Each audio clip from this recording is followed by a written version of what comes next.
दरम्यान मराठवाड्यात यंदाही पाणी टंचाईची झळ नागरिकांना सहन करावी लागतेय। पाणी साठा असूनही नियोजनाच्या अभावामुळे ग्रामीण भागाला पाणी टंचाईचा सामना करावा लागतोय। संभाजीनगर शहराची अवस्था धरण उशाला आणि कोरड घशाला अशी झाली आहे। संभाजीनगरमध्ये पाणी टंचाईच्या झळा। पाण्याच्या नियोजनाचा संभाजीनगरकरांना फटका। संभाजीनगर पाणी टंचाई मुक्त कधी होणार?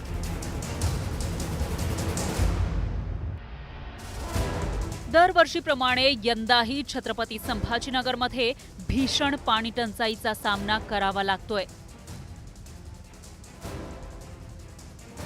शहरात 13 ते 15 दिवसांनी पाणी येतं, तेही अपुरं।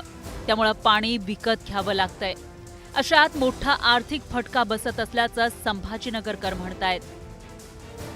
आणि चौथ्या मजल्यावर पाणी न्यावं लागतं। अक्षरशः पाणी नेऊन माझे कमरेत 3 गॅप झाले आणि खूप परिस्थिती बेकार आहे। माझे मिस्टर पण नाही आणू शकत। माझा मुलगा सकाळीच ड्युटीला निघून जातो। पाण्याशिवाय तर काहीच गत्यंतर नाही। सगळं मग सुविधा मला एकटीलाच करावं लागते। जार मागावा लागतो, त्याचं 1,500-2,000 हजार रुपये जारचे जातात पिण्याच्या पाण्यासाठी। 23 वर्ष झाले मला पाण्याचा एवढा प्रॉब्लेम येतोय की दरवर्षी म्हणल्या जाते की आता प्रॉब्लेम सॉल्व्ह होईल, पण आतापर्यंत म्हणजे 23 वर्षातही प्रॉब्लेम सॉल्व्ह झालेला नाही। आणि पाण्याचा प्रॉब्लेम पहिले आमच्याकडे 7 दिवसाला पाणी यायचं, आता 7 दिवस म्हणता 13 दिवस होतात, 15 दिवस होतात। जेव्हा कधी पाणी येणार असतं तेव्हा पाईपलाईन फुटलेली असती आणि पाण्याचं एवढं त्रास झालं की माझ्याकडे 2 माणसं सुद्धा राहू शकत नाही। माझे पाहुणे राहुणे माझ्याकडे येऊ शकत नाही।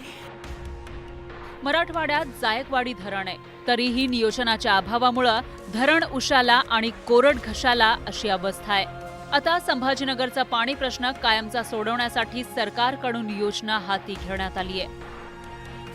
हे पण सरकारने अभिवचन दिलेलं आहे, या कामाला कोणताही निधी कमी पडणार नाही।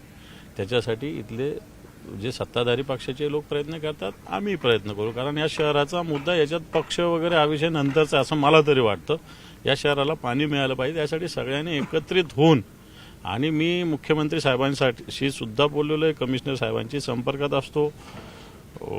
मला असं वाटतं निधी या पाण्याच्या योजनेला कोणताही कमी पडणार नाही। ऑक्टोबर पूर्वी तर होऊ शकणे कठीण आहे। जे काय होईल ऑक्टोबर नंतरच होईल। आणि पावसाच्या परिस्थिती, डॅमची परिस्थिती, मग काम करण्यासाठी लेबर उपलब्धता, या सर्व अनुषंगाने आम्ही त्यांना सांगतो की तुम्ही लवकरात लवकर करा। मी तारीख जाहीर करण्यासाठी इतर नाही। छत्रपती संभाजीनगरसह मराठवाड्यातील सर्वच जिल्ह्यांमध्ये पाणी टंचाई 5वीला पुजलेली आहे।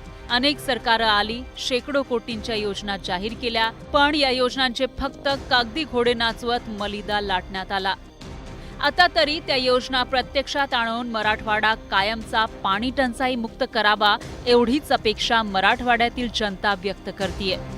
व्हिडिओ जर्नलिस्ट सुधीर जाधवसह सिद्धार्थ गोदाम, न्यूज 18 लोकमत, छत्रपती संभाजीनगर। याचबरोबर